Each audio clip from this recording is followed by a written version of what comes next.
আসসালামু আলাইকুম। সবাই কেমন আছেন? আশা করছি আল্লাহর রহমতে সবাই ভালো আছেন। আমরাও আলহামদুলিল্লাহ ভালো আছি। আজকে একটা সকালের ব্লগ আপনাদের সাথে শেয়ার করব। সকাল থেকে ভিডিওটা শুরু করেছি। যতক্ষণ পর্যন্ত কন্টিনিউ করতে পারি ততক্ষণ পর্যন্ত কন্টিনিউ করে যাব। তো এখানে হচ্ছে আজকে সকালবেলা চিতই পিঠা বানাচ্ছে। যেহেতু আমরা যখন গ্রামের বাড়িতে গিয়েছিলাম তখন ঢাকাতে যদিও শীত না পড়েছে, তবে গ্রামে কিন্তু ভালোই শীত পড়েছিল। তো এখানে হচ্ছে আজকের দিনের সকালে চিতই পিঠা বানাচ্ছে। বাহিরে কিন্তু এখনো কুয়াশা ঘেরা, কারণ একদম ভোরবেলা। তো আস্তে আস্তে রোদ উঠবে, অনেক দেরি আছে। তো এখানে হচ্ছে চুলাতে, মাটির চুলাতে পিঠাও বানাচ্ছে, সেই সাথে ভাতও বসিয়ে দিয়েছে। মানে সকাল সকাল রান্না বান্না সব কিছু শেষ করে ফেলে একসাথে। তো আমি যেখানে গিয়েছি তারা আপ্যায়ন করতে এত পছন্দ করে, এত ভালোবাসে প্রত্যেকটা মানুষকে। মানে আমি গিয়ে আমি মুগ্ধ হয়ে গিয়েছি। আমি যে একটা পর মানুষ গিয়েছি কোনোভাবেই বোঝা যায়নি, মনে হয়েছে যে আমি তাদের আপনই। তো এখানে হচ্ছে আন্টি চিতই পিঠা বানাচ্ছে, সেই সাথে আমি, বান্ধবীর বোন, ভাই সবাই মিলে আমরা খাচ্ছিলাম। আমি যে 3 দিন ছিলাম মনেই হয়নি যে আমি বাহিরের একটা মানুষ। তারা আমাকে এত আদর করেছে, এত মায়া করেছে, মনে হয়েছে যে আমি তাদেরই মেয়ে, তাদেরই বোন। এভাবে করেই আমি ছিলাম 3 দিন। আর আন্টির কথা আর কি বলবো, আমাকে এত আদর, এত মায়া যত্ন করেছে। আমি যখন চলে আসি তখন আমাকে ধরে কান্না করেছে, মনে হয়েছে যে নিজের মেয়ে চলে যাচ্ছে। তো সব কিছু মিলিয়ে আসলে এত মায়া, এত মায়া, এত মায়া, যেটা আসলে বলে বোঝানোর মতো না। আমরা নাস্তা করার পর আপনাদের ভাইয়াকেও নাস্তা দিয়ে দিয়েছি। তো সে হচ্ছে একদম চুলার যেই জায়গাটা, পাড়টা, সেখানে বসে খেয়ে নিচ্ছে। তো এই তো নাস্তা করার সাথে সাথেই কিন্তু সকালের জন্য কিছু ভাজি করে নিচ্ছে, সকালে ভাত খাওয়ার জন্য। তো আমরা হচ্ছে সকালবেলা অল্প করেই চিতই পিঠাটা খেয়েছি, যেহেতু ভাত খাওয়ার ব্যবস্থা করা হচ্ছে। গ্রামের মানুষেরা না খুব ভালো মনের মানুষ। তারা মানে একটা বাহিরের মানুষকে এত পরিমাণে আপন করে ফেলে, বোঝাই যায় না যে এই মানুষটা বাহিরের আর এই মানুষটা তাদের খুব আপন। তো আমার কাছে না খুব ভালো লেগেছে। আন্টি আমাদেরকে অনেক অনেক মায়া করেছে। সেই সাথে ভাই বোনদের কথা আর কি বলবো, মনে হয়েছে যে নিজের মায়ের পেটের ভাই বোন এরকমভাবে আদর যত্ন করেছে, আলহামদুলিল্লাহ। আর আমি তাদের একটা বোনই, এটা বলা যায়, কারণ আমি তাদের সাথে সেরকমই একটা মানুষ।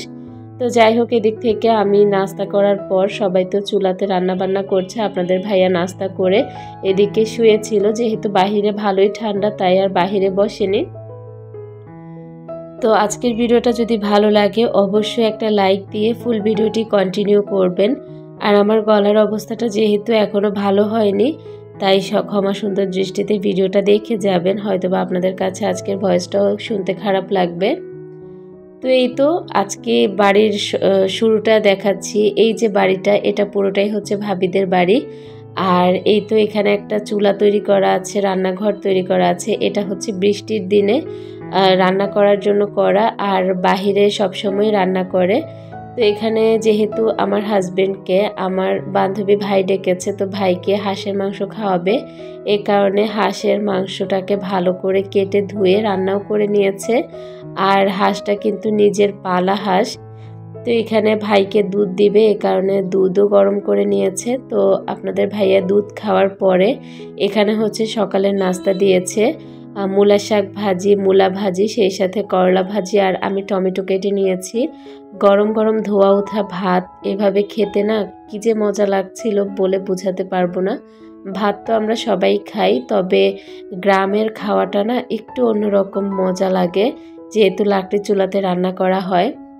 তো এই দিক থেকে কালকের ভিডিওতে বলেছিলাম যে এই যে বড় উঠানটা, এই উঠানে কিন্তু সব কিছু শুকানো হয়, যেমন লাকড়ি, ধান, সেই সাথে গোবর, আরও তো আনুষঙ্গিক অনেক কিছু আছে, সেগুলো শুকানো হয়।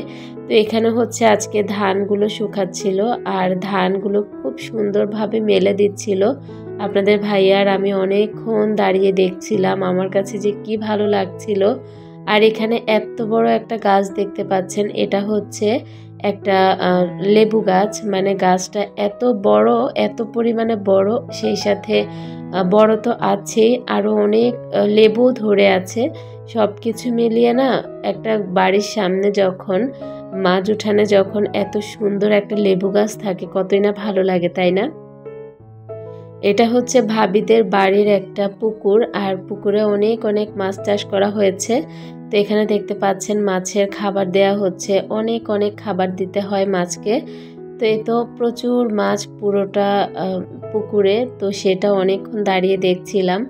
আর এখানে কিন্তু অনেক মানি প্লান্টে ভর্তি হয়ে গিয়েছে, কারণ এখানে হচ্ছে মানি প্লান্ট যেটা জঙ্গল সেটাকে বলে, আর আমরা তো মানি প্লান্ট কিনে কিনে তারপর ঘর সাজাই, আর গ্রামের মানুষের কাছে মানি প্লান্ট হচ্ছে জঙ্গল। তো যাই হোক, এখানে হচ্ছে আপনাদের ভাইয়ার জন্য ডাবের পানি বের করে নিয়েছে, ডাব কেটে তারপর এখন খাচ্ছিল। তো খাওয়ার পর আমার বান্ধবীর হাজবেন্ডকে খুব জোর করছিল খাবার জন্য, কারণ তাদের সম্পর্কটা অনেক ভালো আলহামদুলিল্লাহ।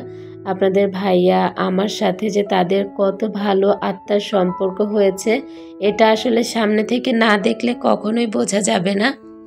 তো যাই হোক, দিনের বেলার ভিডিও শেয়ার করতে করতে এখন কিন্তু রাতের ভিডিও শেয়ার করা শুরু করেছি। এই যে দেখতে পাচ্ছেন সবাই কিন্তু ঠান্ডার পোশাক পরে আছে, কারণ প্রচুর ঠান্ডা পড়েছে। তো আপনাদের ভাইয়া আর বান্ধবীর হাজবেন্ড ভাই হচ্ছে বাহিরে যাবে, তো তারা রেডি হয়ে গিয়েছে। আর এদিক থেকে রাতের জন্য গরম গরম তরকারি রান্না করা হচ্ছে, একদম টাটকা টাটকা তরকারি, টাটকা টাটকা ভাত, মানে সব কিছু মিলিয়ে না খাবারগুলো খেতে অমৃতের মতো লাগছিল। তো এখানে হচ্ছে পাঙ্গাস মাছ দিয়ে একটা টক রান্না করবে, সেই সাথে গরুর মাংসের শুটকি ভুনা করছিল। তো আমি বসে বসে একটু ভিডিও করছিলাম, যদি আমার মোবাইলে অনেক স্পেস থাকতো পুরো ভিডিওটা শেয়ার করতে পারতাম।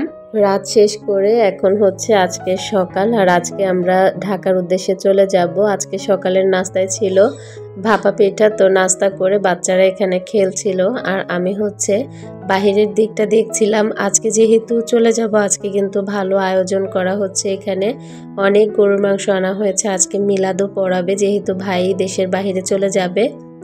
তো এখানে হচ্ছে গরুর মাংস, সেই সাথে ভাতও রান্না করে নিচ্ছে।